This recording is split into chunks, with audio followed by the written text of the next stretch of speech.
এই রেসিপিটা করার জন্য আমি কেটে নিয়েছি কুমড়ো আর আলু। এবার কড়াতে দিয়ে দেবো তেল।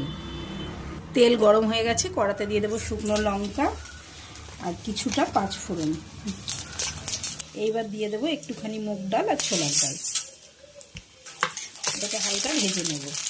এটা ভাজা হয়ে গেছে, এইবার দিয়ে দেবো কেটে রাখা আলু আর কুমড়োগুলো, ভিজিয়ে রাখা ছোলাগুলো, আর দিয়ে দেবো লবণ আর পরিমাণ মতো হলুদ দিয়ে এটাকে ভালো করে ভাজবো। এইবার দিয়ে দেবো একটুখানি বেটে রাখা আদা দিয়ে এটাকে ভালো করে কষে নেব। এটা ভালো করে কষানো হয়ে গেছে, এইবার আমি দিয়ে দেবো জল। এর মধ্যে দিয়ে দেবো একটু ভেজে রাখা মশলা আর টেস্টটাকে ব্যালেন্স করার জন্য দিয়ে দেবো কিছুটা পরিমাণ চিনি। এটা রুটি পরোটার সঙ্গে দারুণ লাগবে।